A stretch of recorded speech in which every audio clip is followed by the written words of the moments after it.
Okay, so you also, write about the burden of being not being able to be there, right? Looking at this from that distance. Can you talk a little bit about um, the pain of covering this from afar, feeling, both connected but also alienated? Yeah, I mean, I always wanted to be a reporter. There's pictures of me when I'm 5 with a tape recorder that I would wear to interview people, which is like honestly crazy. But I always wanted to be a reporter. But even when I mentioned as a young kid, I want to be a journalist, my dad very clearly told me this is what happens to journalists in our country. So I never wanted to report on Iran. Even when there were, some type of protests in Vancouver growing up, my parents would say, don't ever go because there's people from the Islamic Republic that will document that you're there, all of this stuff. So kind of that, whether that was real or not, that, the long reach of authoritarianism I've felt my entire life. Mhm. But then in Trump's first term, I was at the New York Times and the travel ban was happening, the first round of the travel ban. And I looked around and I was, the only Iranian reporter there. And I really felt like this is something that I can do and contribute towards. I was talking with another Iranian reporter friend of mine. She's like, "Listen, the train comes for us all, like whether or not." And everyone has their different moments of when they're going to step on that train and start reporting on Iran. But I was very careful. I talked with journalist friends in Iran. I said, "Okay, well, what gets you in trouble? Oh, you don't report on corruption or IRGC? Got it." So I kind of communicated that with my editors. And I reported on Iran, but then when the Ukrainian airliner crash happened, that was shot down by the IRGC in 2020, that was extremely difficult for me. There was Iranian Canadians in that plane. Like it's a small community. I realized I knew people in that plane. I really had to stop reporting on Iran. And then, after that time, it was a couple years, the protests started. And right away, these protests in Iran were anti-government. They were calling for the downfall of the government almost day one, day two. And so I knew if I'm going to report on this, I need to just close the door on returning to Iran and just report on this like I would any other story. But this is the choice I have to make. So that's the choice that I made. But each time I published it, like I was, I just felt grief. Like it was just a reminder, like, just so you know, you can't go back to Iran. Well, after this ambulance story, you really can't go back to Iran. Oh, no, absolutely not after Sistan Balochistan. So it's just like these cycles of grief each time I publish something. Yeah. In the book, you talk a lot about the ethnic minorities that are kind of at the center in different ways of this movement, and just how broad of a coalition of women this really was. Can you tell us a little bit more about what that was and what it means?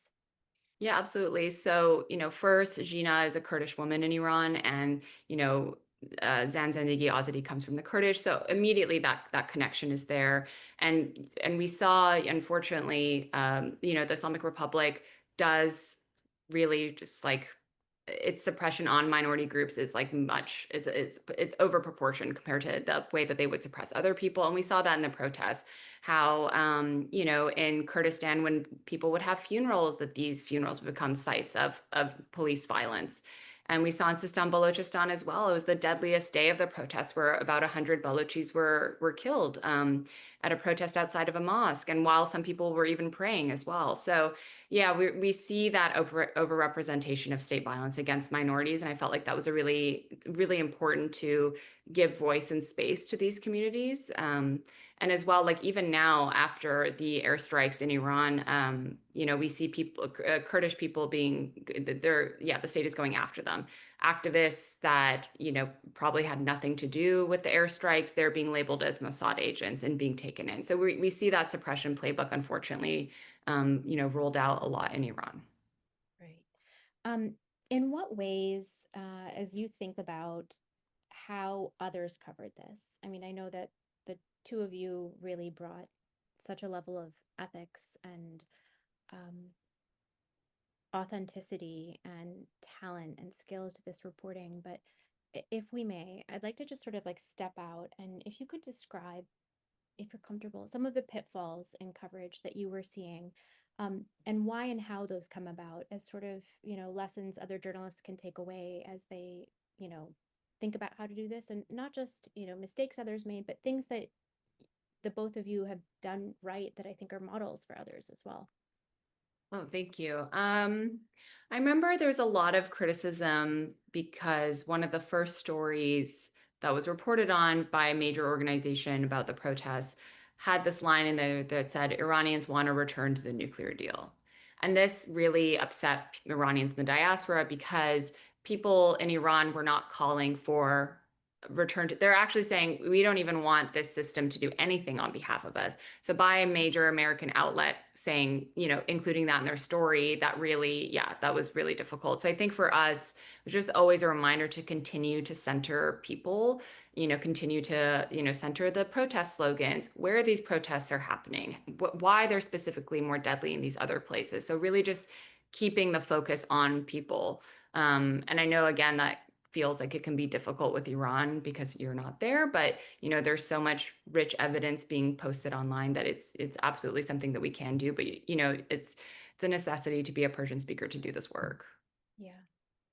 So as this is sort of unfolding, we start with these like, giant movements, and it, I guess unprecedented crowds.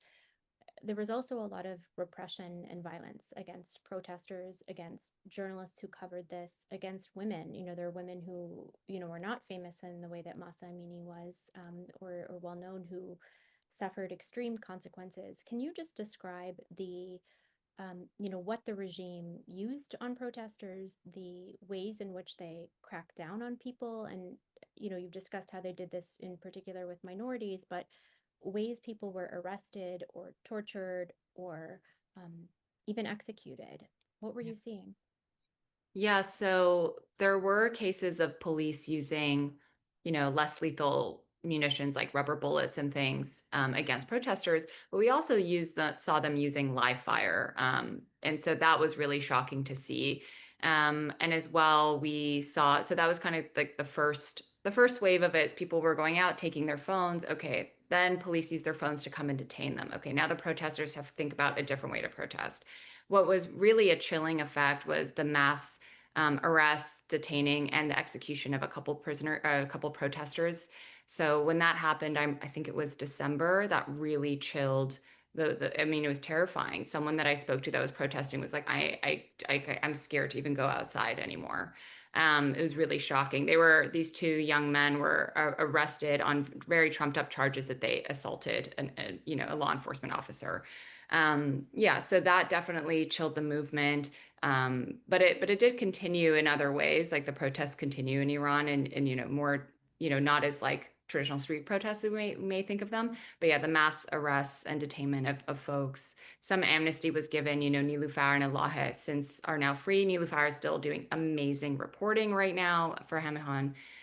So yeah, that was definitely chill. Like you just saw all the different ways in which the state was going to repress people happen quite quickly. Yeah. Um, in terms of some of the